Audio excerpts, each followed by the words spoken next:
Hospital जाने से पहले ये सब चीज़ ले लें तो काफ़ी हद तक आपकी हार्ट की मसल्स की जो ब्लड सप्लाई है रेस्टोर हो जाएगी। हार्ट की सप्लाई आपने रेस्टोर नहीं किया, हार्ट मसल डेड हो गया, उसके बाद आपने सप्लाई रेस्टोर किया तो डेड मसल तो दोबारा रिवाइव नहीं हो सकता। इमरजेंसीज में तीनों वेसल्स ब्लॉक है, मगर एक वेसल्स की वजह से उसे हार्ट अटैक आया है तो we have to go for the angioplasty. किसी पेशेंट का हार्ट का फंक्शन 35-40% है या 30% से भी कम है तो उसे प्रॉपरली उसको इनटेक को रेस्ट्रिक्ट करना पड़ेगा कि आपका 70% ब्लॉक है और मेडिसिन दी, उसका हार्ट को डायलेट कर दिया, वो रास्ता आपने बढ़ा दिया।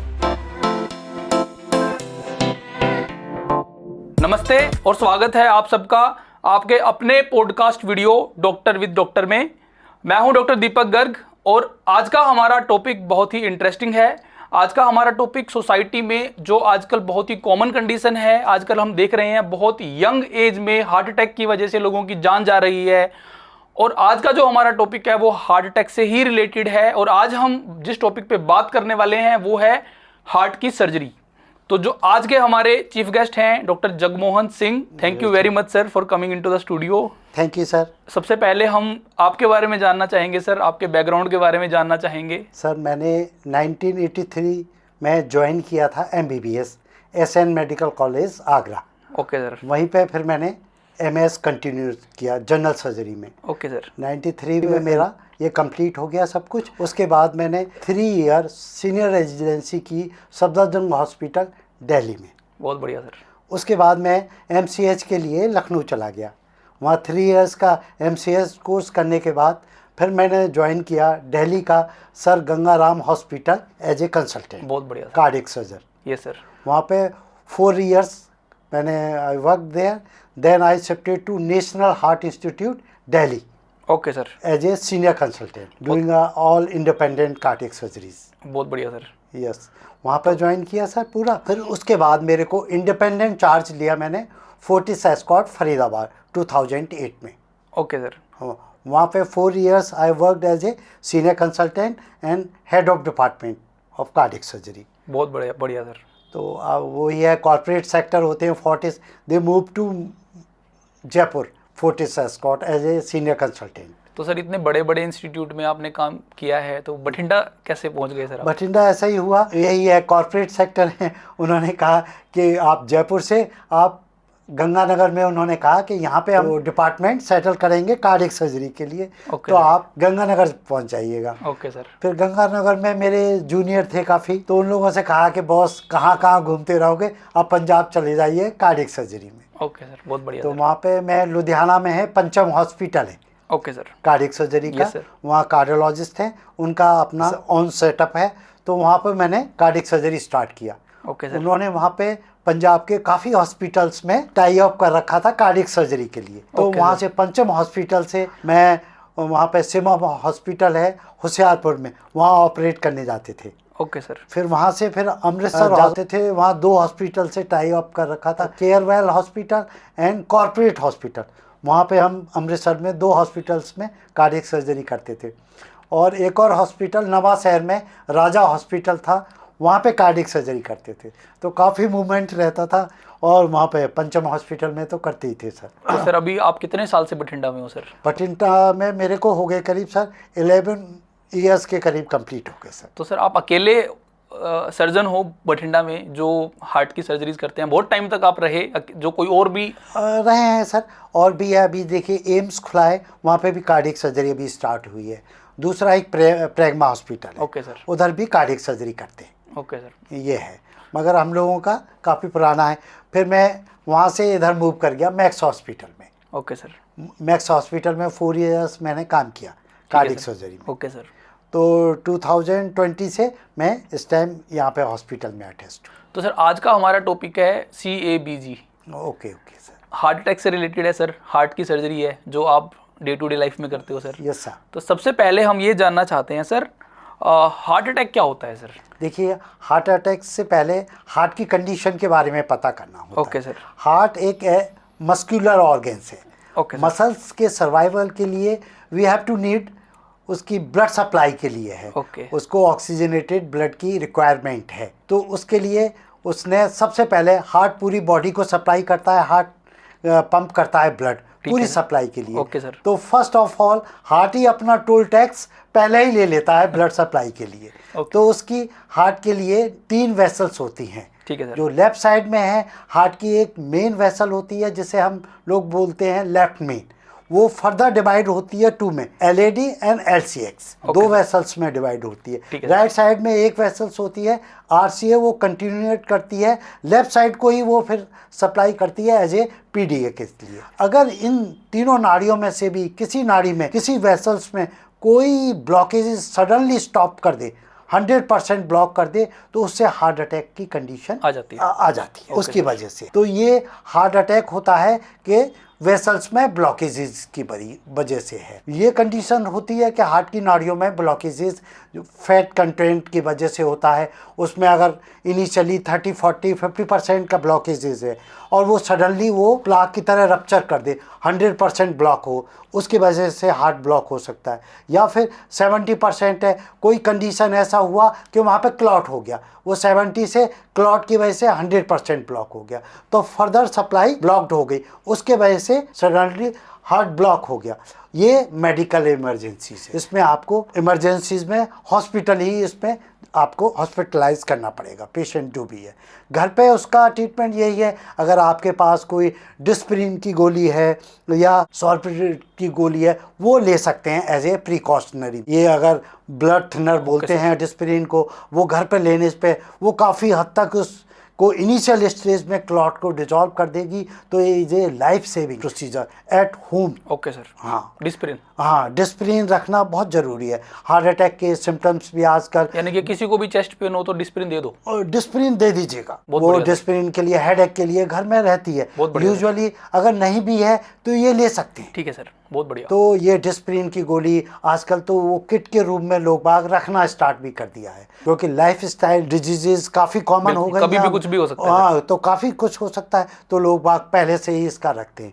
तो डिस्प्रिन हुआ, सॉर्बिट्रेट की गोलियां हुआ, ये सब चीज़ रखते हैं। हॉस्पिटल जाने से पहले ये सब चीज़ ले लें तो काफ़ी हद तक आपकी जो हार्ट की मसल्स की जो ब्लड सप्लाई है रेस्टोर हो जाएगी। तो ब्लड सप्लाई रेस्टोर हो जाएगी तो आपका हार्ट को डैमेज कम होगा। तो सर अगर किसी को हार्ट अटैक आया है तो क्या छाती में दर्द होगा ही होगा सर? ये ज़रूरी नहीं है, ये 60 to 70% उसको हार्ट का पेन होगा, और 30 to 40% जो यूजुअली ओल्ड एजर पेशेंट हैं और डायबिटीज़ वालों में ये सब चीज़ें साइलेंट होती, तो उन्हें पता ही नहीं चलेगा कि मेजर हार्ट अटैक हुआ। तो कभी कभी ये प्रेसिपिटेट करती हैं ये बीमारियां as a sudden cardiac arrest. आपने देखा होगा कि मैरिज में कोई डांस कर रहा है, उसे सडन कार्डियक अरेस्ट हुआ, पेशेंट डाइड हो गए। बिल्कुल सर। तो वो ऑल ऑफ सडन होता है, उसमें कोई चेस्ट पेन नहीं होता, कुछ नहीं होता। आजकल बहुत सारी स्टोरियां सुनने में आ रही है, यंग लोगों में एकदम सडन हार्ट अटैक की प्रॉब्लम होती है। वो स्टेज पे रहते हैं कि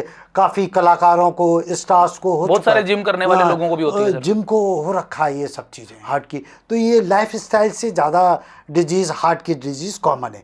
इसमें मेडिकल में हॉस्पिटलाइज करना पड़ेगा। मेडिकल इमरजेंसीज है, फर्स्ट ऑफ ऑल इमरजेंसीज में जाने पे वो लोग ECG से कनेक्ट करेंगे। ECG में वो फर्स्ट देखेंगे कोई चेंजेस तो नहीं है, ब्लड के टेस्ट करने पड़ेंगे। ब्लड में अगर हार्ट ब्लॉक हुआ है, हार्ट की नाड़ियाँ ब्लॉक हुई हैं, तो मसल्स में उसके एंजाइम्स लेवल इंक्रीज तो नहीं है। Okay sir. और फिर एक इन्वेस्टिगेशन है, इको करके पता कर सकते हैं कि जहाँ पे हार्ट की सप्लाई कम हुई है तो उसकी कैपेसिटी, उसका मूवमेंट कम हुआ है कि नहीं। ये सब चीज़ें हैं सर हार्ट अटैक के लिए। अब जैसे ही पेशेंट हार्ट अटैक की वजह से एडमिट हुआ, इमरजेंसी में एडमिट हो गया है, उसे फर्स्ट एड ट्रीटमेंट देने के बाद तो हमारा पर्पज़ यही रहता है कि हार्ट की सप्लाई को रेस्टोर करें एज अर्ली एज पॉसिबल। अगर उसकी रेस्टोर नहीं करा तो हार्ट डैमेज हो जाएगा, हार्ट डेड हो जाएगा। डेड हो जाएगा तो फिर हार्ट की जो पंपिंग कैपेसिटी है तो रिड्यूस हो जाएगी। तो हमें अर्जेंट उसकी वही है कि डायग्नोज करना है। अब हमने डायग्नोज कर लिया, ECG से डायग्नोज कर लिया, ब्लड टेस्ट से डायग्नोज कर दिया, इको से डायग्नोज हो गया कि हार्ट आया है, हार्ट अटैक आया है, तो पेशेंट को इनिशियली स्टेबलाइज करके फ़ौरन इसे एंजियोग्राफी के लिए कैथ लैब में ले जाना पड़ेगा। Okay sir.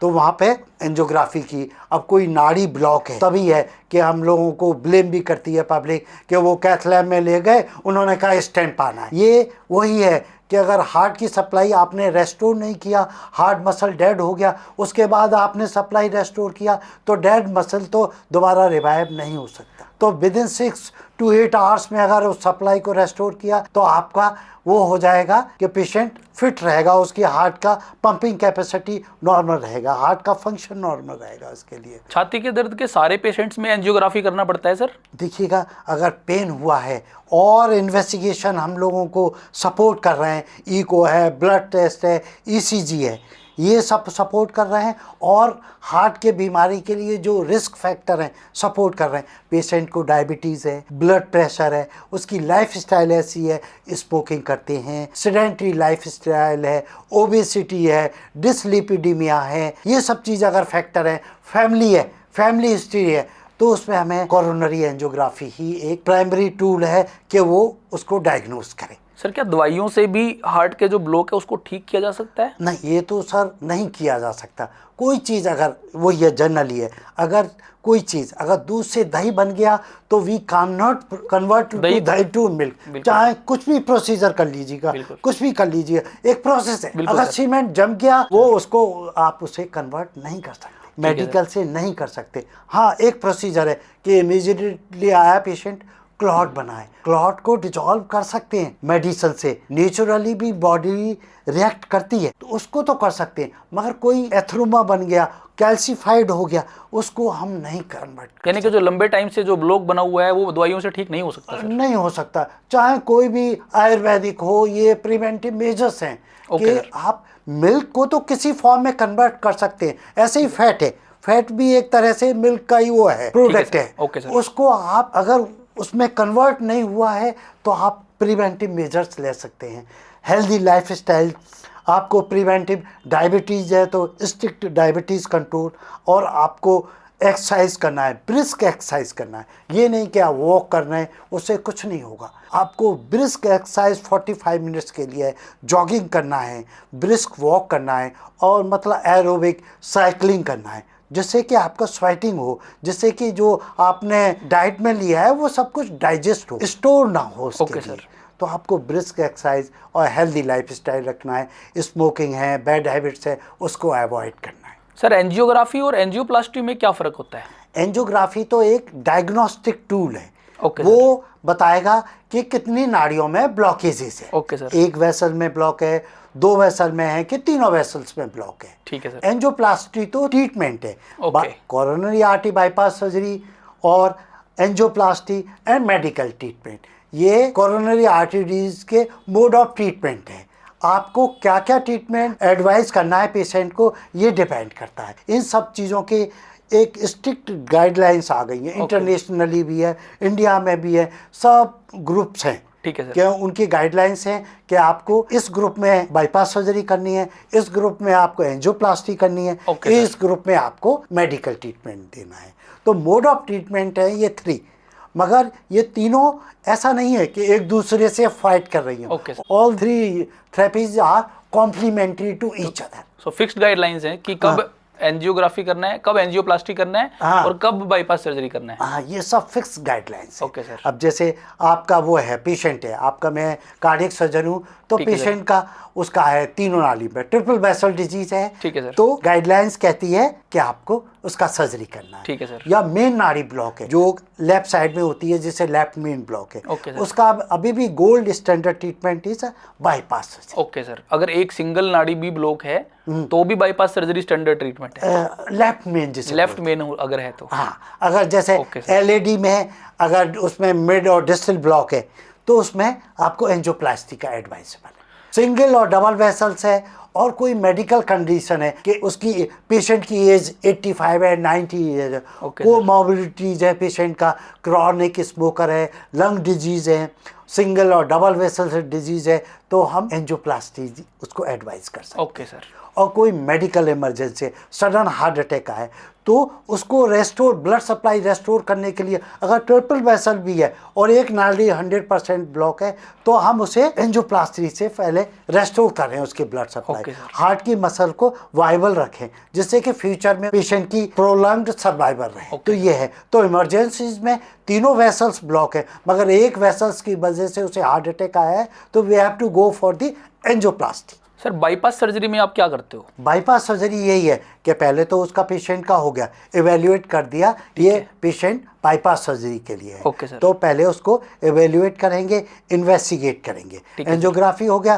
तीनों नाड़ियां ब्लॉक हैं, बाईपास का कैंडिडेट है। अगर डायबिटीज़ है तो उसका डायबिटीज़ का उसका मैनेजमेंट है। अगर उसे लंग की कंडीशन से है कोई प्रॉब्लम तो उसको प्री ऑपरेटिवली स्टेबलाइज करके फिर उसको सर्जरी के लिए करते हैं। Okay sir. तो पहले अर्ली 90s में और 2000 तक पहले इसको बाईपास सर्जरी को हार्ट लंग मशीन पे करते थे। Okay sir. तो हार्ट लंग मशीन पे जब इसको ऑपरेट करते थे तो उस टाइम यही था कि हार्ट लंग मशीन को ये मैकेनिकल पंप होता है, उससे लाइफ को सपोर्ट करते हैं, हार्ट की तरह वो काम करता है, एज ए लंग की तरह काम करता है, ऑक्सीजन सप्लाई करता है। यानी कि हमारे शरीर का हार्ट और लंग दोनों काम करना बंद कर देंगे। हमारे हार्ट और लंग एक मशीन के थ्रू वो हमें सर्वाइव करना पड़ेगा।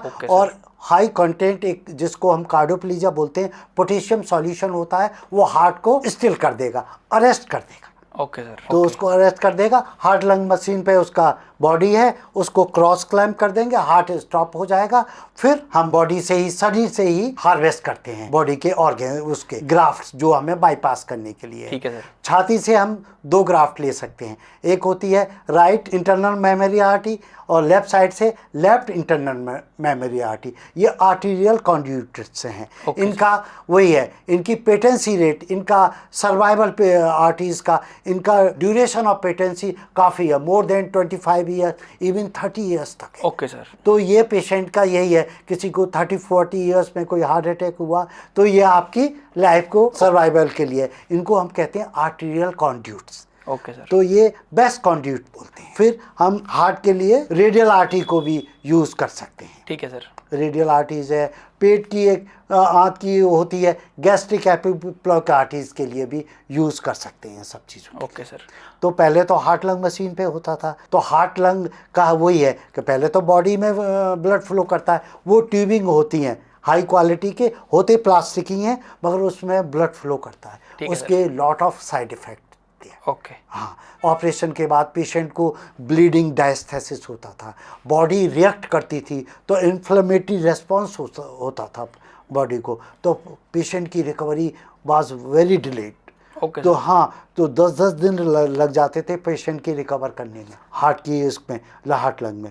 फिर 2000 में ये सब चीज़ें आई बीटिंग हार्ट में, वो साइंस के डेवलपमेंट हुआ, ऐसी एंजियोप्लास्टी का डेवलपमेंट हुआ, ऐसे मेडिकल मैनेजमेंट का डेवलपमेंट हुआ, उसी उसमें ये आया beating heart surgery. Beating heart surgery ऐसे ही है जैसे आप नॉर्मली रूटीन कोई और सर्जरी कर रहे हैं, मगर इसमें ये है कि नॉर्मली हार्ट बीट करता रहता है, पूरी बॉडी को वो सस्टेन करता रहता है, और हम लोग हार्ट सर्जरी करते रहते हैं रूटीनली।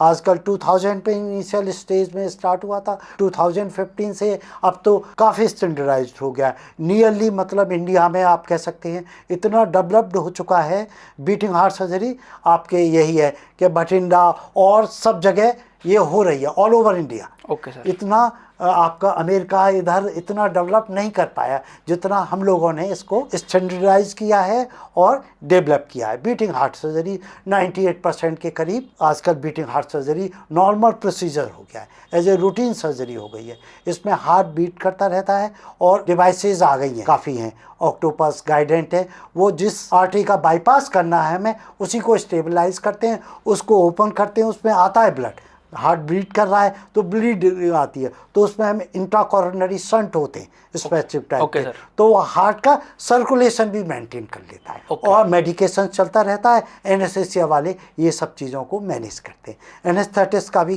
काफ़ी बड़ा रोल है इन सब सर्जरीज में। ओके सर, बहुत एडवांस हो चुकी है, बहुत एडवांस हो गई है। तो अभी तो ये सर्जरी करते हैं, वो बीटिंग हार्ट सर्जरी करते रहते हैं, या आर्टीरियल कॉन्ड्यूट्स हम यूजुअली यंग पेशेंट्स में वो करते हैं, तो उसकी रिकवरी भी very fast, with in 6-7 days patient को हम लोग डिस्चार्ज करते हैं, कर देते हैं। और आफ्टर 40 और 72 आवर्स के बाद तो पेशेंट को वॉक कराने लगते हैं with support. Okay sir. 7 days के बाद तो इंडिपेंडेंट पेशेंट वॉक कर सकता है, अपनी इंडोर एक्टिविटीज़ को परफॉर्म कर सकता है। यंग पेशेंट है, old age patient with support ये सब चीज़ें कर सकते हैं सर। ओके सर, ये है। बहुत बढ़िया सर, बहुत एडवांस सर्जरीज है सर। ये हो गई है। अभी तो पहले पूरी सर्जरी होती, अब मिनी होल सर्जरीज भी स्टार्ट हो गई हैं। Okay sir. हाँ, 20s में 220s में ये स्टार्ट हुई हैं। अब देखिएगा ये कब तक सब लेवल पे पहुंचती है, इसमें टाइम ही बताएगा। इसमें कुछ पाँव के ग्राफ्ट भी लिए जाते हैं सर? हाँ, पाँव के ग्राफ्ट लेते हैं, सेफेनस ग्राफ्ट होते हैं। ओके। मगर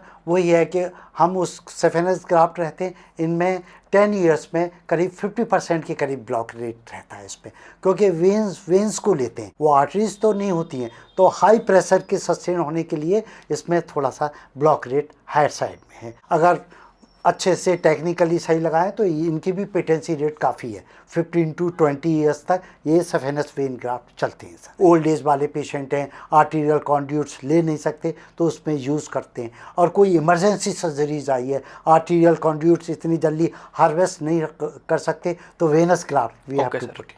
सर इन्हीं को बाईपास सर्जरी को ही ओपन हार्ट सर्जरी बोलते हैं? नहीं, open heart surgery is a very broad term. Bypass surgery तो आता ही है ओपन हार्ट में। ओपन हार्ट सर्जरी में हम हार्ट के वाल्व रिप्लेस कर सकते हैं। ओके। उसमें हार्ट को स्टॉप करके हार्ट के अंदर होते हैं वाल्व जो हैं, उनको रिप्लेस करने के लिए उसको भी ओपन हार्ट सर्जरी बोलते हैं। ठीक है सर। और कोई भी चीज़ है, कोई भी प्रोसीजर कर रहे हैं, वो ओपन हार्ट सर्जरी में आता है। ये वेरी ब्रॉड टर्म है। उसमें बाईपास सर्जरी भी आएगी, वाल्व रिप्लेसमेंट भी सर्जरी आएगी, और कोई भी प्रोसीजर है, अगर हार्ट का सेप्टम रप्चर हो गया उसको रिपेयर कर रहे हैं, वो भी हार्ट सर्जरीज में आएगा।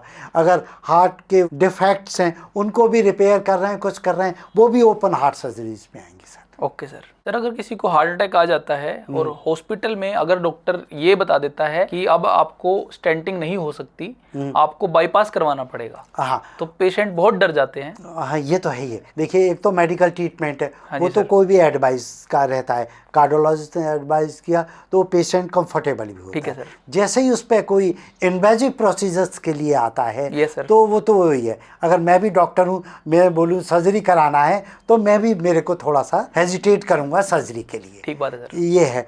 तो वही है कि एंजियोप्लास्टी इन्वेजिव प्रोसीजर है, हाँ जी लेस इन्वेजिव है। ये सर। ये सर्जरी मोर इन्वेजिव है। ये सर। मगर वही है कि एंजियोप्लास्टी ही नहीं है कि अब तीनों वेसल्स ब्लॉक हैं, तीनों के एक साथ स्टेंटिंग यूजुअली फिजिबल नहीं रहती। Okay sir. तो उसके लिए एडवाइजेबल सर्जरी है। आपने कहा कि चलो एक नाड़ी में ब्लॉक करते हैं, मगर रिस्क तो रहेगा 2 नाड़ियों में। हाँ जी सर। कार्डियक सर्जरी है, इन्वेजिव प्रोसीजर है, थोड़ा रिस्क ज़्यादा है। ऐसा नहीं है कि एंजियोप्लास्टी में भी रिस्क है, उसमें भी कभी कभी पेशेंट अगर मिसबिहेव करता है तो सर्जरी से ज़्यादा मिसबिहेव करता है। Okay sir. हाँ, स्टेंट डाल रहे हैं, कभी स्टेंट फंस गया, आर्टरी रप्चर कर गई। वही है कि अब उसमें स्टेंट डालने से पहले आर्टरी को बैलून से डायलेट करते हैं, तो कैल्सीफाइड प्लाक है, रप्चर कर सकता है, कोई मेडिकल इमरजेंसीज आ सकती हैं, तो वो पेशेंट रेफर टू हुआ for the cardiac surgery sir. Open heart surgery, open heart surgery, bypass surgery sir, bypass surgery के लिए। तो यही है। मगर आजकल रूटीन हो रखा है, जैसे हम लोगों के पोस्ट ऑपरेटिव पेशेंट हैं,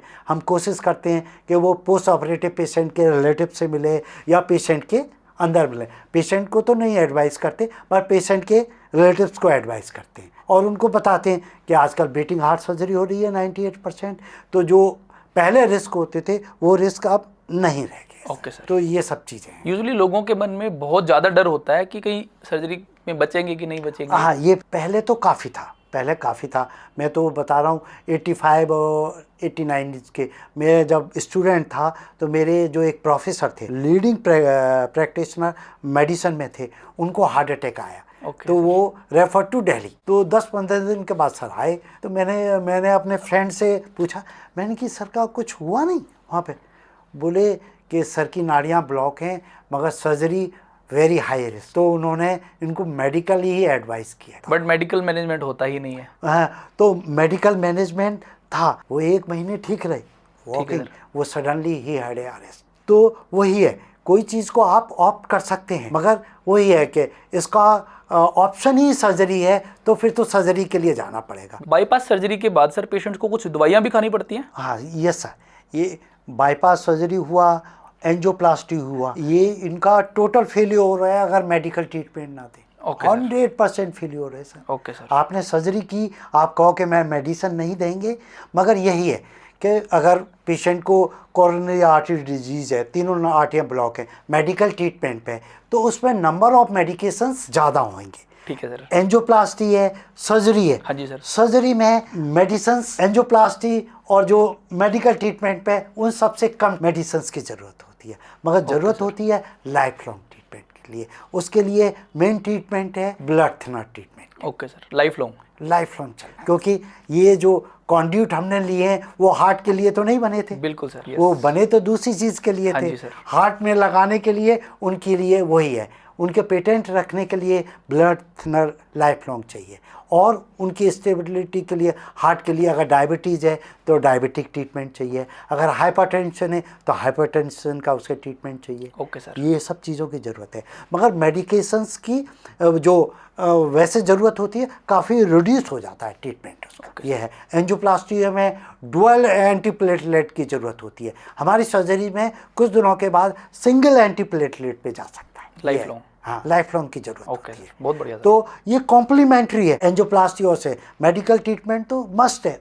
तो सर सर्जरी के बाद पेशेंट अपनी रूटीन लाइफ जी सकता है, और अपनी अगर कोई पेशेंट एक्सरसाइज करना चाहे या पार्क में घूमना चाहे, रनिंग करना चाहे? यही है सर, जो एम ऑफ ट्रीटमेंट हमारा यही है। To long term out term क्या है सर्जरी का, मेन यही है कि उसकी survival rate, life of expectancy to be increase. तो वही है, अगर सर्जरी राइट टाइम पे हो गई है तो life expectancy to be increase. ठीक है, नॉर्मली एक्सरसाइज कर सकता है आफ्टर 4 to 5 वीक्स। आप तो कार्डियो ऑर्थोपेडिक सर्जन है, हम स्टेनोटमी करते हैं, वो जैसे ही बोन हील हो गई 6 to 8 वीक्स के बाद, वो तो ग्रेजुअली, एकदम सडनली तो हैवी एक्सरसाइज नहीं कर सकता, मगर ग्रेजुअली करके जो नॉर्मल अपनी एक्टिविटीज़ हैं, हम यहाँ पे तो पंजाब में सब फार्मिंग बैकग्राउंड से आते हैं। Okay sir. तो दे आर डूइंग, मतलब अपना ट्रैक्टर भी चला रहे हैं, खेतों पर भी जा रहे हैं, कुछ वो नहीं है। खेती में तो बहुत हैवी काम हैवी काम है। तो अगर आपने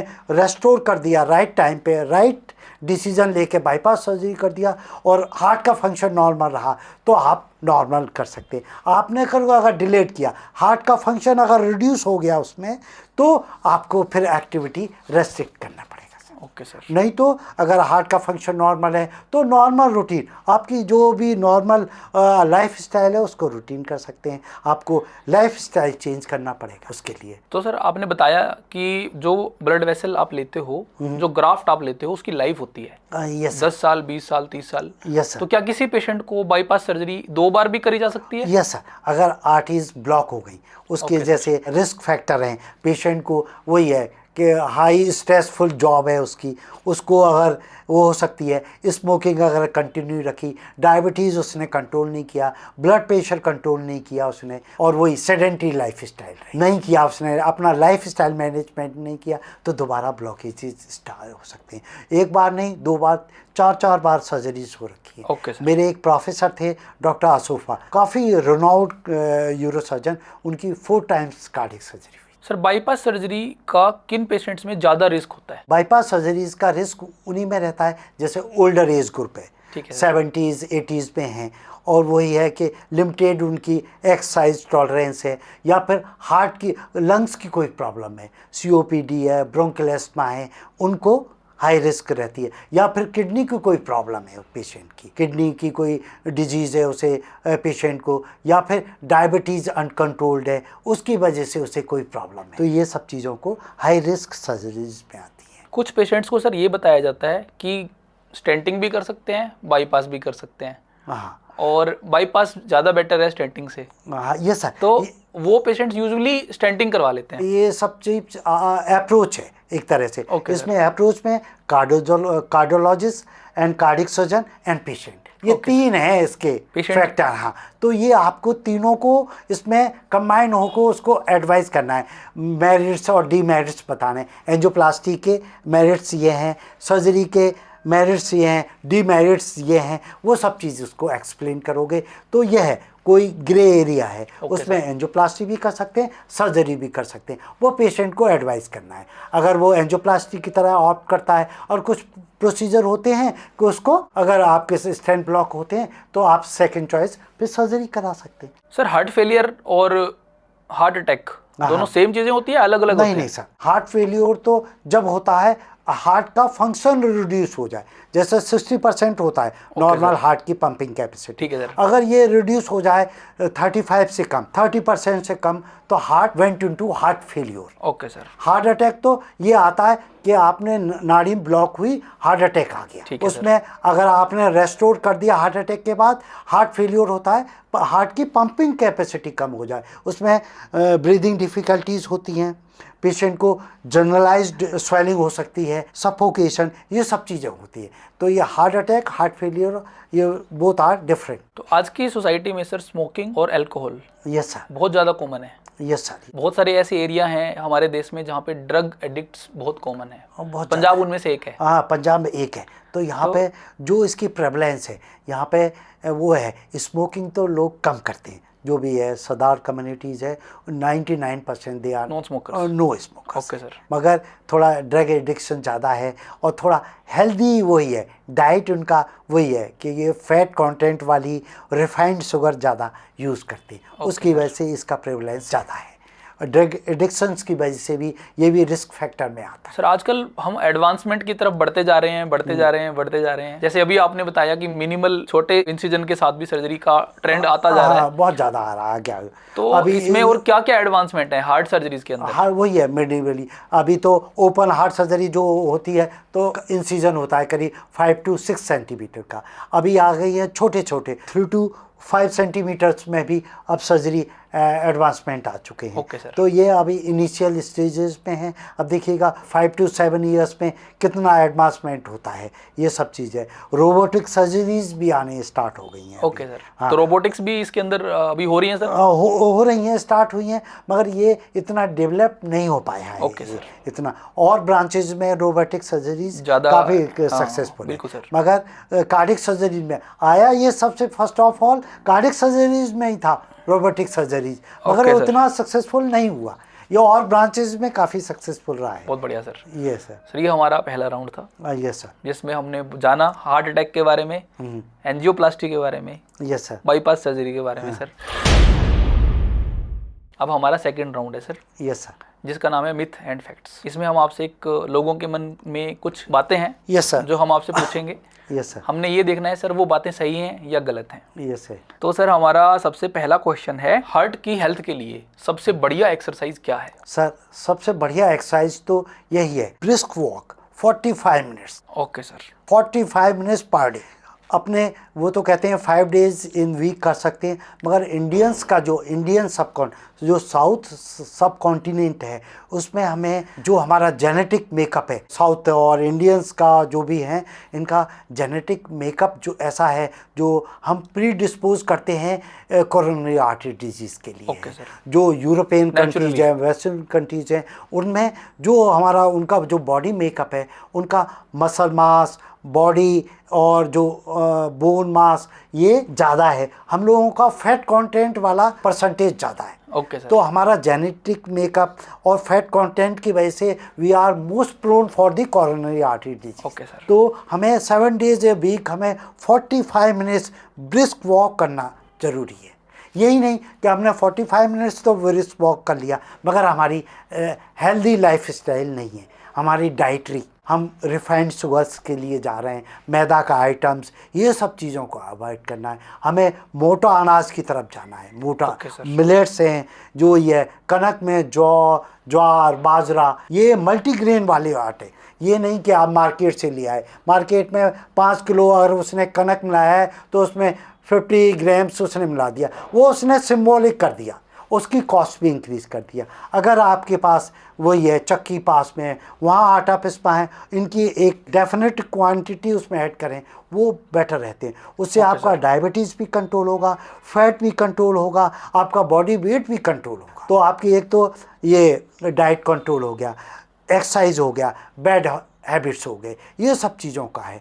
वही है 60% हमारी बीमारी किचन से निकलती है। अगर आपका किचन ठीक है 60% बीमारियां कम हो जाएंगी। ये एक तरह से डिक्टम है, एक ये नारा है। Okay sir. हाँ, अगर आपका हेल्दी लाइफ किचन ठीक है, अच्छा जो हम लोग पहले खाते थे, अब वही है कि हम वेस्टर्नाइज की तरफ, फास्ट फूड की तरफ जा रहे हैं और वही तली हुई चीज़ें ले रहे हैं। वो तलने से क्या होता है, जो ऑयल्स हैं वो उसमें वो टॉक्सिन्स हो जाता है, ट्रांस फैटी एसिड्स में कन्वर्ट हो जाता है। उसकी वजह से क्या है, वो एथरोजेनेसिस को, प्लाकिंग, वो आपको कोरोनरी आर्टरी डिजीज को इंक्रीज कर, कैल्शियम का जमना, कैल्शियम और उसमें प्लाकिंग का जमना स्टार्ट कर देता है। Okay sir. तो हमें ऑयल्स को भी चूज़ करना है। अभी कहते थे कि रिफाइंड ऑयल्स हैं कि हार्ट के लिए बेटर होते हैं, मगर वही है, रिफाइंड ऑयल्स में केमिकल यूज होते हैं, इसलिए वो बैड होते हैं। मगर अब फिर साइंस डेवलप हुई, अब आगे लगे हैं कोल्ड प्रेस्ड ऑयल है, उसमें केमिकल यूज़ नहीं करते। जो भी जो वेजिटेबल्स हैं, जो भी है, उनसे जो एक्सट्रैक्ट करते हैं वो कोल्ड प्रेस है, उसमें कोई केमिकल यूज नहीं करते। तो इसलिए रिफाइंड ऑयल भी, कोल्ड प्रेस वाले भी बेटर हैं। Okay sir. आजकल की लाइफ में ना स्ट्रेस बहुत ज़्यादा है sir. Yes sir, yes sir. तो स्ट्रेस भी क्या ये हार्ट की बीमारियों का कारण है सर? ये major cause for the heart disease. Okay sir. जो वर्क प्लेस पे जो स्ट्रेस है और डे टू डे लाइफ में जो कम्पिटिटिव वाली वो है कि उसके पास कार आ गई, उसके पास बंगला आ गया, मेरे के पास कुछ नहीं है, तो अननेसेसरी जो स्ट्रेस है, वो जो हर चीज़ में स्ट्रेस है आजकल। वही स्ट्रेस अपने आप ले रखा है इंटरेस्ट। अब वही है कि मैं आपके पास आया हूँ, मैं किससे आया हूँ, बिल्कुल, मेरे को टाइम से पहुँचना है तो किससे पहुँचना है। एक सिंपल गाड़ी से भी आ सकता हूँ, सिंपल साइकिल से भी आ सकता हूँ, या फिर BMW से आ सकता है। ये चॉइस आपको है। बिल्कुल सर, कि मुझे क्या चीज़ एडॉप्ट करनी है। तो जितना है कि स्ट्रेस को आपने अपने आप टेक ओवर कर लिया। बहुत लोगों में सर पैल्पिटेशंस होती हैं। यस सर, वो सब ये पैल्पिटेशंस, एक तो हार्ट डिजीज की वजह से पैल्पिटेशन हो सकती है, और हार्ट की ब्लड सप्लाई मेंटेन नहीं है, या फिर हार्ट का जो कंडक्टिंग सिस्टम वो मेंटेन नहीं है, उसकी वजह से पैल्पिटेशन हो सकते हैं, या फिर एंजाइटी की वजह से पैल्पिटेशन हो सकते हैं। वर्क प्लेस पे है, एंजाइटी है, तो ये प्रोन होता है कि पैल्पिटेशन रोके, आपको अपनी हार्ट बीट पैल्पिटेशन आपको महसूस होने लगे, उसे पैल्पिटेशंस के लिए। सर डेली हम सबको बोलते हैं खूब पानी पियो, खूब पानी पियो, क्या हार्ट के पेशेंट्स के लिए भी सेम ही चीज़ अप्लाई होती है? देखिए, हार्ट के पेशेंट का वही है, हार्ट का पेशेंट का फंक्शन नॉर्मल है और उसकी कोई सर्जरी हुई या मेडिसिन है, कुछ भी है, तो वो तो नॉर्मल इंडिविजुअल की तरह पानी पी सकता है। मगर किसी पेशेंट का हार्ट का फंक्शन 35-40% है या 30% से भी कम है, तो उसे प्रॉपरली उसको इंटेक को रेस्ट्रिक्ट करना पड़ेगा।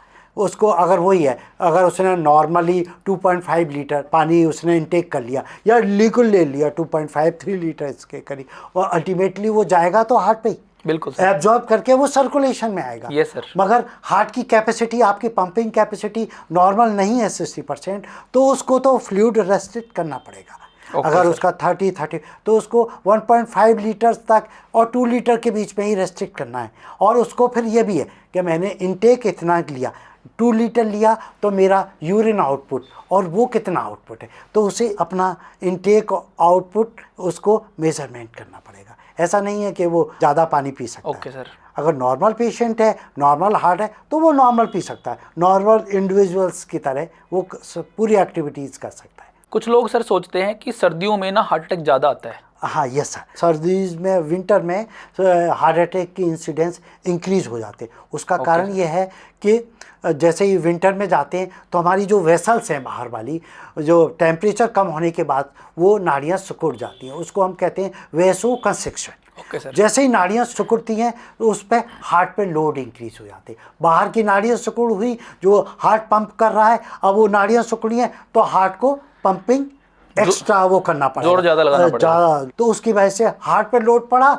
और नाड़ियाँ अगर ब्लॉक हैं तो हार्ट अटैक की इंसिडेंस बढ़ जाता है। और हमारी फिजिकल एक्टिविटीज़ विंटर में कम हो जाती है, बिल्कुल सर। और हमारा food intake, fatty dietary intake increase हो जाता है, सारे फैक्टर बढ़ जाते हैं। ये चौथा, हम प्रोकोगुलेंट डाइट लेना स्टार्ट कर देते हैं। हम जो इंडियंस हैं कि ग्रीन वेजिटेबल्स वाली साग और ये सब चीज़ें हैं, बथुआ है, ये सब चीज़ें, ये प्रोकोगुलेंट है, इनमें पोटेशियम, इसमें विटामिन के की कंटेंट हायर साइड में है। तो 4-5 फैक्टर्स हैं जिसकी वजह से जाड़ों में हार्ट अटैक इंक्रीज हो जाता है। Okay sir. यूरोपियन कंट्रीज़ में इतना नहीं है, मगर उनके विंटर की सीवियरिटी ज़्यादा है, तो उन पे वहाँ पर भी इंक्रीज हो जाता है। मगर हमारी वही है फूड इनटेक ये 4-5 हैं, तो विंटर में ये सब इंक्रीज हो जाता है। अगर किसी को सर चेस्ट पेन हो तो कितना जल्दी हॉस्पिटल पहुंचना जरूरी है? अगर पेशेंट को वार्न कर रहा है, ये तो एक प्रोटेक्टिव साइन है। ये तो कहिए कि गॉड को हमें वो करना चाहिए कि उसको थैंकफुल रहना चाहिए कि उसने हमें वार्न कर दिया कि आपके बॉडी में कोई फीवर हुआ, पेन हुआ, कोई एबनॉर्मल सिम्टम्स है, वो आपको वार्न कर रहा है कि आप बचा लो, सेफ हो जाइए। मेडिकल आपको एडवाइस लेनी है। पेन है, सीवियर पेन है तो लीजिए। अगर साइलेंट कोई चीज़ हो गई, साइलेंट हार्ट अटैक आ गया, साइलेंट डेथ हो गई, तो उसका तो कोई ट्रीटमेंट ही नहीं है। तो ये तो फ़ौरन ही एडवाइस करना चाहिए। ये तो प्रोटेक्टिव है, बॉडी के प्रोटेक्टिव मैकेनिज्म है कि आपको वार्न कर रही है कि आप ठीक हो रहिएगा। ये तो मेडिकल इसका एडवाइजेबल है कि जितना early possible. Silent heart attack क्या होता है सर? साइलेंट हार्ट अटैक ये होता है कि पेशेंट को साइलेंट हार्ट अटैक ऐसा कोई चीज़ नहीं है, मगर उसको सिम्टम्स होंगे। जो अब रूटीनली उसे थोड़ा कफ कोल्ड हुआ तो हम लोगों को किसी चीज़ को अवॉइड करने की ज़्यादा वो है। यूरोपियन कंट्रीज़ वाले कुछ थोड़ी प्रॉब्लम है, वो उसको मेडिकली कंसल्ट करते, मगर हमें थोड़ी मेडिकल प्रॉब्लम्स को डॉक्टर्स पे जाने पे थोड़ा सा अवॉइड हेजिटेट करते हैं कि वो कुछ उसे है कि अननेसेसरी मेरे को ये ट्रीट करेगा, ये 4-5 दिन में वैसे ही अवॉइड करते। तो साइलेंट पे उसे सिम्टम्स तो आते हैं, उसे आएंगे। साइलेंट हार्ट अटैक पेन नहीं होगा उसको, मगर मेजर हार्ट अटैक होगा। पेन इसलिए नहीं होगा, डायबिटीज़ के वजह से पैथीज हो जाती है, तो ओल्ड एज वालों में पैथीज होता है, तो उसमें साइलेंट हार्ट अटैक आएगा। माइनर सिम्टम्स होंगे, सफोकेशंस होंगे या ब्रीदिंग डिफ़िकल्टी होंगे, मगर माइनर सिम्टम्स होंगे। उसको हम लोग साइलेंट हार्ट अटैक कहते हैं, पता नहीं चलता। फिर वो सडनली अपीयर होता है ऐसे कार्डियक फेलियर करके, ब्रीदिंग डिफ़िकल्टी, हार्ट की पंपिंग कैपेसिटी कम हो गया उस टाइम, तो उसने सस्टेन कर लिया। फिर उसके बाद जैसे ही पंपिंग कैपेसिटीज हुई तो फिर वो अपीयर होगा कि एबनॉर्मल सिम्टम्स, एटिपिकल सिम्टम्स की तरह से, कार्डियक फेलियर की तरह से, या फिर एबनॉर्मल वीड्स आएंगी कि रिदम इरेगुलर्स हो गई, या फिर सडन कार्डियक अरेस्ट की तरह प्रेजेंट करें। तो अगर कोई भी प्रॉब्लम है, मेडिकल एडवाइस आजकल तो MBBS जो भी है, RMP जो भी है, वो इजीली डायग्नोज कर लेते हैं। को काफ़ी अवेयरनेस इंक्रीज हो चुकी है, हर एक प्लेटफॉर्म पे ये सब चीज़ें डिस्कस होने लगी हैं। इंसिडेंस भी बहुत ज़्यादा है सर, बहुत ज़्यादा है। ये इज़ ए ग्लोबली चैलेंजिंग कि इसमें number 1 killer of the cardiac disease. Okay sir. हाँ, करीब globally 20 lakh people died due to इस heart attack, heart disease. Okay sir, बहुत बड़ा नंबर है। हाँ, बहुत बड़ा नंबर है सर। अगर किसी को एंजियोग्राफी में हार्ट ब्लॉक आ गया, यस सर, तो क्या वो उसके बाद एक्सरसाइज करके, लाइफस्टाइल चेंज करके CABG से बच सकता है? देखिए, अगर उसको ब्लॉक आ गया, आपने एंजियोग्राफी कर ली, सर्जरी का इंडिकेशन वही है,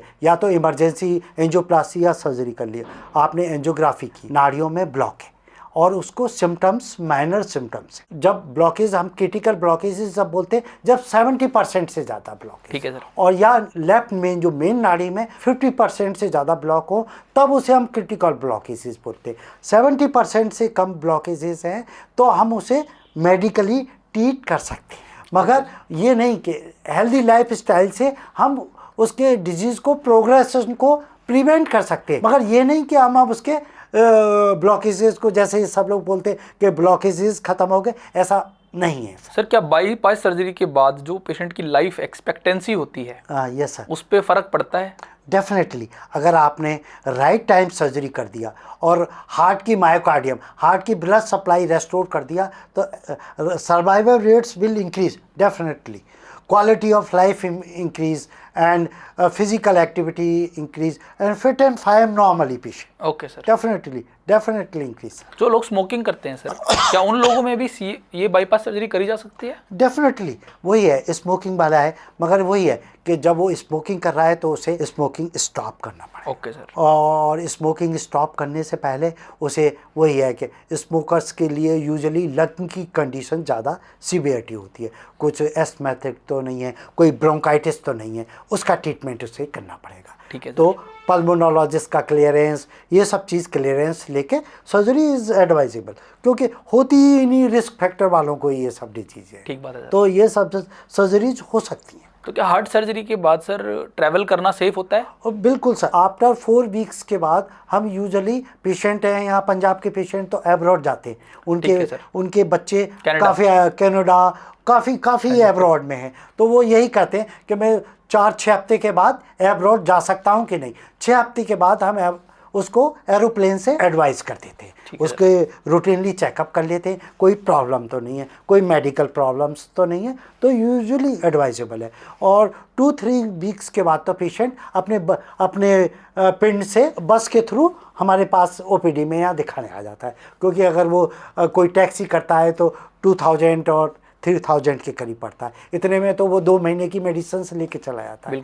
तो वो पेशेंट ही पूछता है कि मैं बस से आ सकता हूँ कि नहीं, तो आ सकते हैं सर, ट्रैवल कर सकता है। मगर वो हम एडवाइस करते हैं जो चेस्ट बाइंडर जो सपोर्टिव होता है, वो ये कि भीड़ हम लोगों के ज़्यादा रहती है, वो चेस्ट बाइंडर होगा तो वो प्रोटेक्टिव रहेगा सर। बहुत बढ़िया सर। ये सर अभी हमारा सेकंड राउंड था,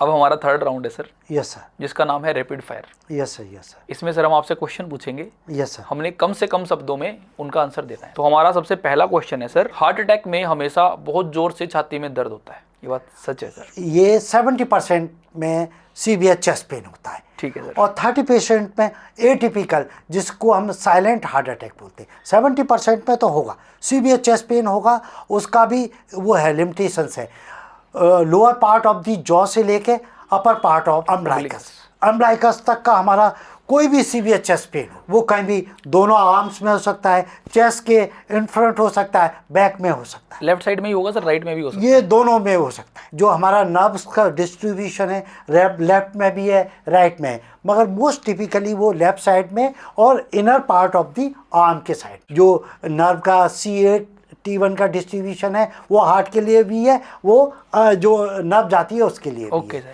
वो पहले क्लासिकल था, मगर आजकल वेरिएशन चेंज हो गया है। हार्ट अटैक सर औरतों में ज़्यादा होता है? नहीं, पहले बोलते थे कि ईस्ट्रोजन जो होता है हार्मोन लेडीज़ वाला, वो प्रोटेक्टिव होता है, पहले तो यही था सर 90s और 2000 पे कि लेडीज़ को 40s में तो होना ही नहीं है, मगर अब तो 25-30 ईयर्स की में आ रहा है, तो estrogen is not longer a protective for the coronary artery disease. तो दोनों में बराबर है? दोनों में बराबर है इंसिडेंस। और कहिए कि लेडीज़ ज़्यादा स्ट्रेसफुल रही हैं, होम मैनेजमेंट करना होता है, वर्क प्लेस में भी जाना होता है, तो अब तो ये कॉमन है दोनों में, मेल फीमेल में। बाईपास सर्जरी का मतलब है कि अब आप एक्टिव लाइफस्टाइल नहीं जी सकते? नहीं, एक्टिव लाइफ स्टाइल जी सकते हैं, मगर सर्टेन लिमिटेशंस वही हैं कि पेशेंट का हार्ट डैमेज हो गया, हार्ट का पेशेंट कम है, उनकी तो लिमिटेशंस हो जाती है। मगर अगर राइट टाइम पे राइट डिसीजन लेके जो भी एंजियोप्लास्टी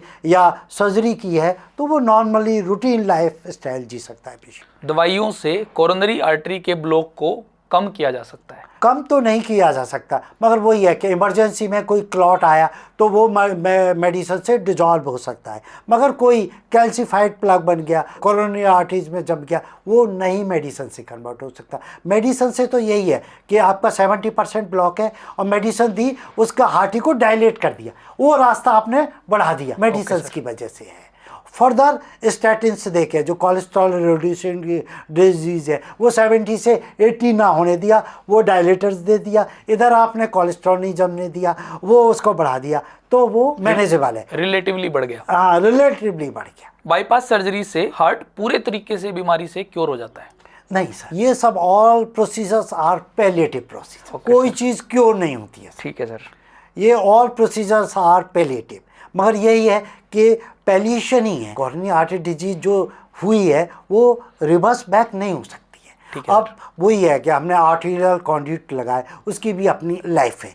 ये आपके ऊपर डिपेंड करते हो कि आपका बॉडी है कि आप उसको कैसे मेंटेन कर सकते हैं। ठीक है सर। आपने कोई गाड़ी खरीदी, आप कोई उसे 4-5 साल में ही डिटीरिएट कर देता है, कोई 10-15 साल तक है, या आपकी लाइफ स्टाइल पे डिपेंड है कि उसको कैसे मेंटेन करते हैं। बाईपास सर्जरी स्टेंटिंग या एंजियोप्लास्टी से ज़्यादा रिस्की होता है? रिस्की तो कोई नहीं है, रिस्क होता है कि is a more invasive procedure, बड़ा प्रोसीजर है एंजियोप्लास्टी से, तो रिस्क थोड़ा सा जब बड़ा प्रोसीजर है, मगर ये नहीं कि तीनों वेसल्स की है, आपने एंजियोप्लास्टी कर दी है एक नाड़ी की और 2 नाड़ी छोड़ दी, तो रिस्क तो उसमें भी ज़्यादा रहेगा। सर्जरी भी आजकल एडवांसमेंट होने की वजह से इवॉल्व हो चुकी है, ये सर्जरीज रिफाइनमेंट हो चुका है, तो इतना रिस्क नहीं रहा है, एनेस्थीसिया भी नहीं रहा। Within 6 hours we extubate the patient, ventilator से ऑफ कर देते हैं। आजकल तो टेबल पर भी वेंटिलेटर से ऑफ कर सकते हैं। Okay sir. तो काफ़ी एडवांसमेंट होने से इतना रिस्क कम हो गया है। अब तो ये भी हो गया है, पेशेंट की तीनों नाड़ियाँ ब्लॉक हैं, तो पहले पेशेंट तो कहता था मेरे को एंजियोप्लास्टी करिए, मगर उसकी फैमिली में, फैमिली फ्रेंड्स में, या फिर उसने कहीं सुना है तीनों नाड़ियों में तो बाईपास ही ठीक रहता है, तो वो आपके कार्डियोलॉजिस्ट से बोलता है मैं तो सर्जरी कराऊंगा, एंजियोप्लास्टी नहीं कराऊंगा। Okay sir. ये भी अब रिवर्स होने लगा, अवेयरनेस की वजह से। बहुत बढ़िया सर। सर क्या जो दिल की बीमारियां होती हैं क्या वो बड़ी उम्र के लोगों में ही होती है? नहीं सर, आजकल तो वही है, यंग एज में काफ़ी होने लगी हैं। आपको 20 ईयर्स में आप तो टीवी पे देखिएगा, कोई फंक्शन में, पार्टी में है, कोई कहीं पे भी है, स्ट्रेसफुल लाइफ में सडन कार्डियक अरेस्ट हो रहा है। तो ये तो ओल्डर एज का पहले थी मिथ के ओल्डर एज में होती है, मगर पहले डायग्नोसिस इतनी नहीं हो पाती, शायद उस टाइम भी होती हो, कह नहीं सकते, मगर इस टाइम कॉमन है, डायग्नोसिस हो जाता है हमारा, सब ये सब चीज़ें। अगर किसी को सर फैमिली हिस्ट्री है, फैमिली में किसी को पहले हार्ट अटैक हुआ है, तो फिर ये लाइफस्टाइल चेंज करने का कुछ ज़्यादा फायदा नहीं है? नहीं सर, कोई चीज़ को अगर प्रिवेंट करना है, लाइफ स्टाइल, अगर वही है, prevention is better than always be cure.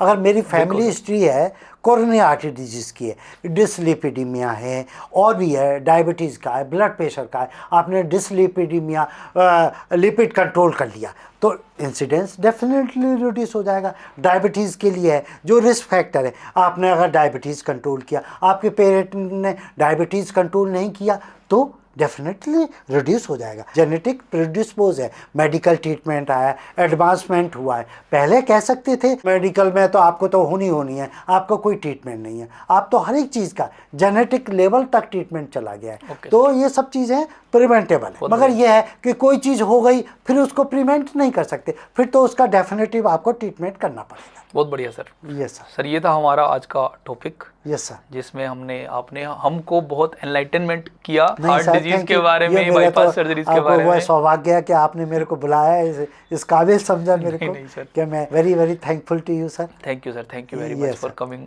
Into our studio sir. Very wide topic, ये वेरी वेरी वाइड टॉपिक, लेकिन बहुत अच्छे से बताया सर आपने सब। ये है थोड़ा सा, ये तो आप ही जज करेंगे इसको। टेक अवे होम मैसेज ये है कि आपको घर का खाना खाना है, बाहर का नहीं खाना है। बिल्कुल सर। एक्सरसाइज करना ही करना है। हमारा जो कॉन्टिनेंट है, सब कॉन्टिनेंट, एशिया, इंडिया जो भी है, इसमें हम प्री डिस्पोज है, हमारा जेनेटिकल मेकअप ऐसा है, तो हमें healthy life style, brisk walking, bad habits को अवॉइड करना है। अगर आपको अपने लाइफ स्टाइल में चलना है, आप अपने बच्चों को ठीक से है, क्योंकि आपके बच्चे आप पे ही डिपेंडेंट है। आपकी न्यूक्लियर फैमिलीज हैं, पहले तो कंबाइंड फैमिलीज होती हैं। अगर आप अपने आप को समझते हैं कि मेरे पास, आपके पास आपके बच्चों को देखने वाला कोई नहीं है, बिल्कुल सर, सही बात है सर। एक पर्सन या मेल हो या फीमेल नहीं देख सकता, लुक आफ्टर नहीं कर सकता सर। बिल्कुल सर। तो आपको अगर रेस्पॉन्सिबिलिटी समझना है, ये नहीं कि मेरा घर ही डेकोरेटेड है,